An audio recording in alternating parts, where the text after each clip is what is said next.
नमस्कार दोस्तों, आप देख रहे हैं आईबीपीएस गुरुजी। और जैसा कि आप सभी को पता है कि आईबीपीएस पीओ 2020 की प्रिलिमिनरी एग्जामिनेशन 3 अक्टूबर, 10 अक्टूबर और 11 अक्टूबर को होने वाली है। और एग्जाम में अपियर होने से पहले आपने ढेर सारी प्रैक्टिस कर ली होगी और अब आप एग्जाम के लिए कंप्लीटली रेडी होंगे। ठीक है, तो जैसे हमारे पुराने जमाने में जब युद्ध लड़ा जाता था, तब योद्धाओं युद्ध में जाने से पहले क्या करते थे, एक रणनीति बनाते थे और उस रणनीति पे चल के युद्ध को जीतते थे और प्रोसीड करते थे। उसी प्रकार से अगर आपको एग्जाम में भी अपियर होना है तो आपको ये पता होना चाहिए कि आपके पास एक एग्जाम स्ट्रेटेजी तो होनी चाहिए, जिसकी वजह से आप एग्जाम को अच्छे से टैकल कर पाए और अच्छा स्कोर कर पाए और एक अच्छा अटेम्प्ट कर पाए। ठीक है, तो इस वीडियो को पूरा देखिएगा और अंत तक देखिएगा। मैं आपको देने वाला हूं एक परफेक्ट एग्जाम स्ट्रेटेजी जो आपको अपनी एग्जाम स्ट्रेटेजी बनाने में मददरूप रहेगी, या तो फिर आप सीधी ये एग्जाम स्ट्रेटेजी को भी फॉलो कर सकते हो। तो चलिए शुरू करते हैं इस वीडियो को पूरा देखना। सबसे पहले मैं आपको बता रहा हूं एग्जाम पैटर्न, क्योंकि आपको एग्जाम पैटर्न का नॉलेज पूरा माइंड में क्लियर होना चाहिए। जैसे कि इंग्लिश लैंग्वेज है, 3 सब्जेक्ट होते हैं, इंग्लिश लैंग्वेज, क्वांटिटेटिव एप्टीट्यूड यानी मैथ्स और रीजनिंग एबिलिटी। ठीक है, तीनों सब्जेक्ट में इंग्लिश होता है 30 मार्क का, 30 क्वेश्चन आएंगे, 30 मार्क्स रहेंगे और 20 मिनट का सेपरेट टाइम इसको दिया जाएगा, यानी सिर्फ 20 मिनट के लिए ही इंग्लिश आपके पास रहेगा। इन 20 मिनट के दौरान आप सिर्फ इंग्लिश सेक्शन को ही अटेम्प्ट कर पाएंगे, दूसरे कोई सेक्शन में शिफ्ट नहीं हो पाएंगे। ठीक है, उसी प्रकार से मैथ्स की बात करें तो मैथ्स में 35 क्वेश्चन है, 35 मार्क है और आपके पास 20 मिनट का समय रहेगा, यानी मैथ्स के लिए भी आपको पर्टिकुलर 20 मिनट्स ही दिए गए हैं।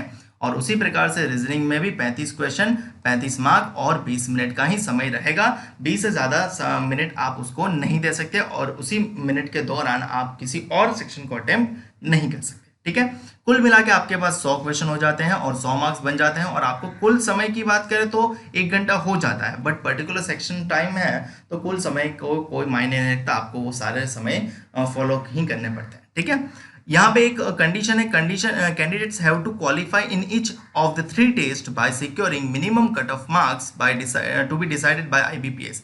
यानी कहने का तात्पर्य ये है, आपको ये 100 में से ओवरऑल जो कट ऑफ बनता है उसमें तो क्वालिफाई करना ही करना है, परंतु इंग्लिश के भी एक सेक्शनल कट ऑफ आएगा, मैथ्स का भी एक सेक्शनल कट ऑफ आएगा और रीजनिंग का भी एक सेक्शनल कट ऑफ होगा, उसको भी क्वालिफाई करना रहेगा। अब काफ़ी लोगों के मन में ये सवाल होगा कि भैया वो कट ऑफ कितना है और क्या है, तो वो कट ऑफ डिसाइड होता है एग्जाम के बाद, जब आईबीपीएस रिजल्ट रेडी करता है तब वो कट ऑफ डिसाइड होता है। तो अभी से ये प्री डिसाइड कट ऑफ नहीं है, तो इस कट ऑफ की अभी से चिंता मत करो। बट ये समझ लो कि सभी में आपको 10 से ऊपर तो मार्क्स लाने ही लाने हैं, कि इंग्लिश में मिनिमम 10 ले लो, मैथ्स में 10 ले लो और रीजनिंग में 10 ले लो। ठीक है, 10 से कम ही रहता है कट ऑफ जनरली, बट 10 तो मिनिमम आप सोच के चलो। रीजनिंग का 10 से ज़्यादा जा सकता है।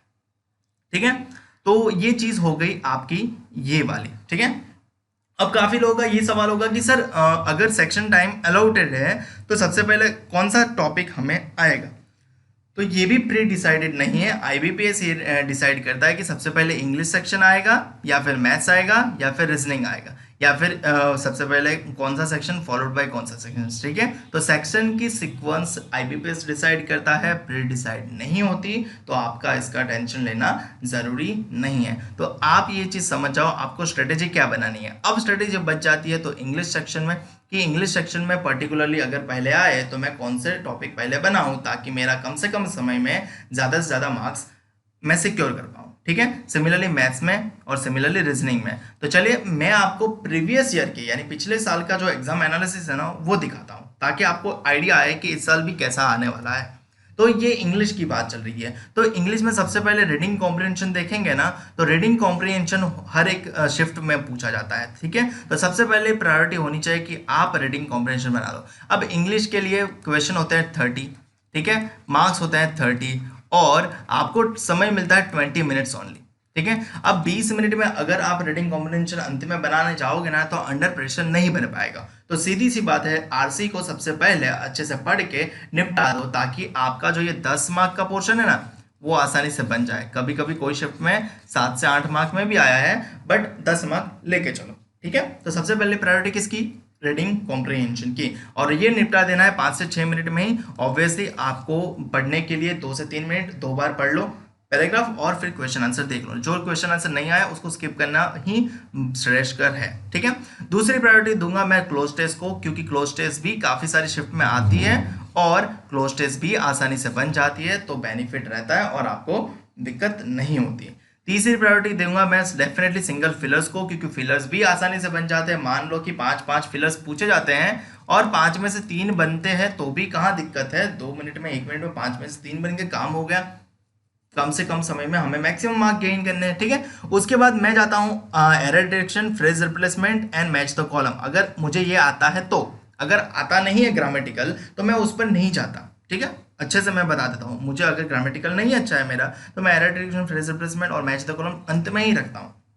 मैं सबसे पहले फिर चला जाता हूँ वर्ड रिप्लेसमेंट में या तो स्पेलिंग एरर पे, ठीक है। वर्ड रिप्लेसमेंट पिछले साल 4 शिफ्ट में पूछा गया था और स्पेलिंग एरर भी 1 शिफ्ट में पूछा गया था। तो आपको क्या करना है, अगर वर्ड रिप्लेसमेंट स्पेलिंग एरर आया है तो चौथी प्रायोरिटी पे ये दोनों टॉपिक ही ले लेते हैं, ठीक है। उसके बाद 5वीं प्रायोरिटी, अब आपकी चॉइस है, आपको सेंटेंस रीअरेंजमेंट अच्छे से आता है तो 5वीं प्रायोरिटी इसको दो, या फिर error detection, phrase replacement, match the column अच्छे से आता है तो 5वीं प्रायोरिटी इसको दो, ठीक है। तो सबसे पहले क्या करना है, देखो सबसे पहले अगर आप ये अटेम्प्ट करोगे, देखो 10 मार्क, 5 मार्क, 15 मार्क बन जाएगा और फिर यहाँ पे 20 मार्क बन जाएगा, यानी 20 मिनट में 20 मार्क तो आसानी से बन जाएगा, ठीक है। बट अगर आप जो नहीं आता है वो पहले टैकल करने चाहोगे ना तो आप पड़ जाओगे सुन, क्योंकि आपको फिर नहीं बनेगा तो आपको लगेगा टेंशन, ठीक है। तो टेंशन वाली चीज़ें पहले नहीं उठाने की, पहले जो वही चीज़ें उठाओ जो आपको आती है अच्छे से। तो रीडिंग कॉम्प्रिहेंशन मेरे ख्याल से आप बचपन से स्कूल से करते आ रहे हो, क्लोज टेस्ट करते आ रहे हो, सिंगल फिलर्स करते आ रहे हो, सेंटेंस रीअरेंजमेंट करते आ रहे हो, वर्ड रिप्लेसमेंट करते आ रहे हो, स्पेलिंग एरर ढूंढते आ रहे हो, तो मेरे ख्याल से इन सारे टॉपिक में ये सारे टॉपिक सबसे पहले किए जाएंगे और ये टॉपिक बाद में किए जाएंगे। मुझे उम्मीद है कि आपको स्ट्रेटेजी पता चल गई होगी, तो आप भी डिसाइड कर लो कि कौन से टॉपिक को पहले किया जाए। ऐसा मत करना कि पहले टॉपिक जो फेज हो उसी को करने बैठ जाओ, ऐसा नहीं करना है, ठीक है। हम जंप कर सकते हैं क्वेश्चन पे, तो क्वेश्चन पे जंप कर लेने का और सारा पेपर देख लेने का और उस प्रकार से ढूंढ के कर लो पहले जो आसानी से बन जाए, ठीक है। उसी प्रकार से ये रीजनिंग का एनालिसिस है पिछले साल का, ठीक है। तो पिछले साल अगर आप गौर करोगे ना तो sitting arrangement and puzzle arrangement 20 mark, 20 mark, 20 mark, 15 mark, 20 mark, 11 mark, 17 mark और 10 मार्क, यानी एवरेजली 20 मार्क्स या 15 मार्क्स में पूछा गया है, ठीक है। तो इसका मतलब पजल और सेटिंग पहले बनाएंगे नहीं, कभी भी नहीं। पजल और सेटिंग अरेंजमेंट पहले कभी नहीं बनाना है, ठीक है। सिलॉग्स को देखो और इनइक्वालिटी को देखो सिलॉग्स, अगर सिलॉग्स नहीं पूछा है तो इनइक्वालिटी पूछा है, सिलॉग्स पूछा है तो इनइक्वालिटी नहीं पूछा, सिलॉग्स पूछा है इनइक्वालिटी, तो ये दोनों काफी कम शिफ्ट में साथ में देखने को मिलता है। पिछले साल 4 शिफ्ट में देखने को मिलेगा और 4 शिफ्ट में अल्टरनेटिव, ठीक है। तो सबसे पहले प्रायोरिटी होनी चाहिए सिलॉग्स और इनइक्वालिटी, क्योंकि ये आसानी से बन जाते हैं 2 से 3 मिनट में और आपको सारे मार्क्स दे जाते हैं 10 से 15 मार्क्स, 5 से 10 मार्क्स, ठीक है। फिर अल्फा न्यूमेरिक सीरीज आपके नसीब पे डिपेंड करता है, कुछ शिफ्ट में आ जाती है और वो 1 से 2 मार्क में ही आएगी, ठीक है। तो सेकंड प्रायोरिटी देनी है तो दे दो, वैसे तो कोई इशू नहीं है। ब्लड रिलेशन डेफिनेटली आपको पहले कर लेना है, ब्लड रिलेशन आपको 3 से 5 मार्क में देखने को मिल सकता है, तो आपको ये थर्ड प्रायोरिटी पे रखना है, ठीक है।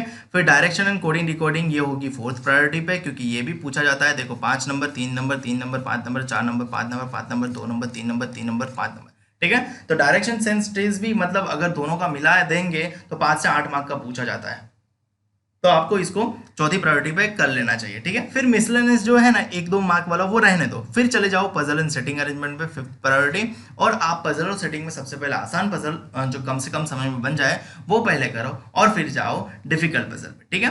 रीजनिंग एबिलिटी में भी 35 क्वेश्चन होते हैं और आपके पास समय रहता है 20 मिनट्स का ही, तो आपको ये ध्यान रखना है कि सिलेक्स और इनइक्वालिटी आप 2 से 3 मिनट में खत्म करो, alpha numeric series blood relation 2 minute में खत्म करो, direction sense coding decoding 2-3 minute में खत्म करो, तो आपके पास 3 मिनट, 3 मिनट और 2 मिनट, 6 मिनट और 2 8 मिनट होंगे, और फिर पजल एंड सेटिंग अरेंजमेंट के लिए 10 मिनट 18 मिनट हो जाएंगे, और फिर बचा हुआ मिसलेनियस आप 2 मिनट में खत्म कर लो, ठीक है। मानता हूँ कि पीओ का पेपर है और डिफिकल्ट होगा तो 35 नहीं हो पाएंगे, तो डेफिनेटली जितने बनेंगे उतने बनाना, बट कोशिश करना कि मैक्सिमम अटेम्प्ट हो सके। उम्मीद है कि आप समझ गए होंगे पजल और सेटिंग से कभी शुरुआत नहीं करनी चाहिए, ठीक है। मिडल में ले सकते हो कि मतलब ये 10 मार्क कवर हो गए तो फिर पजल पे जा सकते हो। अब देखते हैं मैथ्स का एनालिसिस ये रहा पिछले साल का, और पीओ के एग्जाम में तो डीआई सबसे ज्यादा होंगे, तो डीआई 15 मार्क के, 10 मार्क के, 15 मार्क के, 12 मार्क के, 15 मार्क के, 15 मार्क के, 10 मार्क के, 15 मार्क के। तो क्या हम डीआई से स्टार्ट करेंगे? जी नहीं, डीआई से स्टार्ट नहीं करना है। सबसे पहले देखो बाय अप्रोक्सीमेशन अगर आपको पूछा गया है तो 5 मार्क का अप्रोक्सीमेशन आसानी से ले लो। तो सबसे पहले प्रायोरिटी अप्रोक्सीमेशन को 2 से 3 मिनट में निपटा दो, 5 क्वेश्चन ले लो, ठीक है। उसके बाद नंबर सीरीज आपको मैक्सिमम शिफ्ट में देखने को मिल सकती है। तो नंबर सीरीज एक ही शिफ्ट में रॉन्ग नंबर पूछा गया था, बाकी सारे में मिसिंग नंबर था, तो आपको नंबर सीरीज सेकंड प्रायोरिटी पे दे देने हैं। देखो नंबर सीरीज आसानी से बन जाती है, 5 नंबर सीरीज में से 4 तो आसानी से बन जाती है, एक डिफिकल्ट होती है, तो उसको कैलकुलेट मत करो, उसको स्किप कर दो, बेनिफिट है, ठीक है। फिर पीओ है तो क्वाड्रेटिक इक्वेशन की भी संभावना सबसे ज्यादा रहेगी। पिछले साल एक शिफ्ट को छोड़ के सारी शिफ्ट में क्वाड्रेटिक इक्वेशन आया था, तो थर्ड प्रायोरिटी मेरी क्वाड्रेटिक इक्वेशन ही रहेगा। तो अप्रोक्सीमेशन, नंबर सीरीज और क्वाड्रेटिक इक्वेशन मैं 8 मिनट के अंदर बना दूंगा, ठीक है। ऐसा टारगेट रखने का, फिर ज्यादा लगती है तो दे देने का, ऐसा कोई इश्यू नहीं है, बट ट्राई करो, कोशिश करो कि 8 मिनट में बन जाए। अप्रोक्सीमेशन 3 मिनट में, नंबर सीरीज 2.5 मिनट में और क्वाड्रेटिक इक्वेशन 2.5 मिनट में, खत्म कहानी। फिर आ जाओ डीआई पे। 3 डीआई है, डेफिनेटली एक डीआई तो लेंदी होगी, उस डीआई को छोड़ के बाकी 2 डीआई सबसे पहले कर लो, ठीक है। तो यहाँ से आपके 8 मिनट में 10 से 15 मार्क हो जाएंगे, डीआई से 10 मार्क, 25 मार्क आपके हो गए। क्वांटिटेटिव एप्टीट्यूड होता है 35 मार्क का, 35 क्वेश्चन आते हैं और आपको समय मिलता है 20 मिनट, ठीक है। सीधी सी बात है, ये 8 मिनट यहाँ पे, 8 मिनट में 2 डीआई यहाँ पे करोगे, 16 मिनट हो गई। फिर तीसरी डीआई बनाओ या तो फिर एरिथमेटिक वर्ड प्रॉब्लम यानी वन लाइनर जो चैप्टर है वो बनाओ, ठीक है। तो चौथी प्रायोरिटी मेरी किसकी होगी, टीआई की, और फिर होगी अरिथमेटिक वर्ड प्रॉब्लम। अगर वर्ड प्रॉब्लम मुझे अच्छे से आते हैं तो, अगर मेरे को वर्ड प्रॉब्लम अच्छे से नहीं आते तो मैं अगेन डीआई ही बनाऊंगा, जो कैसलेट बच गया होगा। और अगर सब कुछ बन गया है तो फिर बात ही क्या है, तो फिर अरिथमेटिक वर्ड प्रॉब्लम बनाना ही पड़ेगा, ठीक है।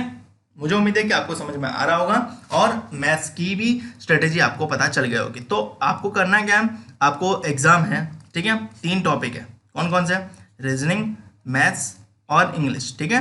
रीजनिंग में आपको पजल और सेटिंग से कभी नहीं स्टार्ट करना है। मैथ्स में आपको अरिथमेटिक वर्ड प्रॉब्लम पहले नहीं करना है, डीआई नहीं करना है, सबसे पहले approximation, number series, quadratic equation करना है, फिर डीआई करना है, ठीक है, फिर अरिथमेटिक वर्ड प्रॉब्लम पे जाना है। और इंग्लिश में सबसे पहले आरसी होगा, फिर क्लोज टेस्ट करेंगे, फिर वर्ड रिप्लेसमेंट करेंगे, फिर एरर डिटेक्शन करेंगे, सॉरी स्पेलिंग एरर चेक करेंगे, फिर जाएंगे मतलब बाकी सारे टॉपिक पे। रीजनिंग में भी सबसे पहले syllogisms, inequality, coding decoding, distance direction, ranking arrangement, blood relation, और फिर जाएंगे बाकी पे। मैथ्स में भी सबसे पहले सिंप्लीफिकेशन या अप्रोक्सीमेशन, फिर नंबर सीरीज, फिर क्वाड्रेटिक इक्वेशन, फिर डीआई, और फिर जाएंगे अरिथमेटिक वर्ड प्रॉब्लम में, ठीक है। तो ये है आपकी स्ट्रेटेजी, आपको ये ध्यान रखना है और कम से कम समय में ज़्यादा से ज़्यादा अटेम्प्ट करने हैं। तो आपको प्रैक्टिस ज़्यादा ज़रूरी है और एक्यूरेसी भी अच्छे से मेंटेन रखना ज़रूरी है, ठीक है। ये है प्रीवियस ईयर का कट ऑफ, जो प्रीवियस ईयर यानी पिछले साल आईबीपीएस पीओ 2019 के प्रीलिमिनरी एग्जामिनेशन का कट ऑफ है। जनरल कैटेगरी का कट ऑफ था 59.75 आउट ऑफ 100, ठीक है। ओबीसी कैटेगरी का था 59.75 आउट ऑफ 100, तो दोनों सेम ही है। तो जनरल ओबीसी ज़्यादा मतलब खुश मत होना ओबीसी वाले कि मतलब हमारा तो कैटेगरी में है, कुछ यहाँ पे फर्क नहीं होता, ठीक है।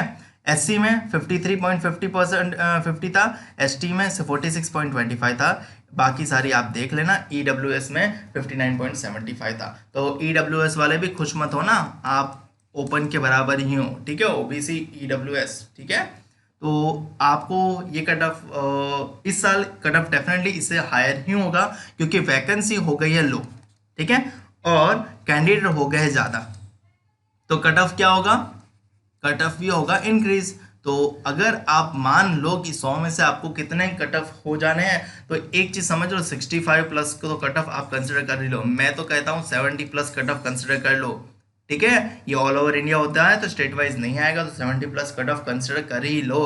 तो आपको 100 आउट ऑफ 70 प्लस तो अटेम्प्ट करके ही आने हैं। तो आप अगर एटलीस्ट 75 प्लस अटेम्प्ट करोगे ना, आप अच्छे से कर पाओगे, ठीक है।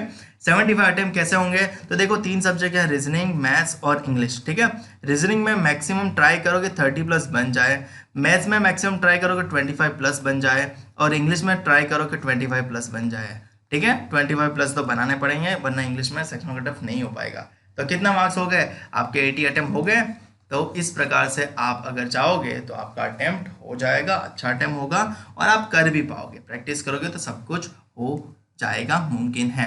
मुझे उम्मीद है कि आपको वीडियो पसंद आया होगा और आप सभी को एग्जाम की बधाई, एग्जाम के लिए गुड लक और बेस्ट ऑफ लक, या आपको जो भी अच्छा लगे वो, ठीक है, तो आप सभी को बेस्ट ऑफ लक एग्जाम के लिए, आपका एग्जाम अच्छा जाए। और कल एक और स्ट्रेटेजी वाला वीडियो मैं शाम तक अपलोड कर दूंगा कि सारी शिफ्ट का एनालिसिस क्या रहा और नेक्स्ट वीक वालों को कैसे स्ट्रेटेजी बनानी है। मुझे उम्मीद है कि आपको वीडियो अच्छा लगा होगा। वीडियो अच्छा लगा है तो लाइक कर देना, शेयर कर देना अपने दोस्तों के साथ, और चैनल को सब्सक्राइब नहीं किया तो चैनल को सब्सक्राइब जरूर कर लेना, ताकि जब भी मैं आपके लिए नया वीडियो अपलोड करूँ आपको उसका नोटिफिकेशन सीधा मिल जाए। मिलते हैं अगले वीडियो में।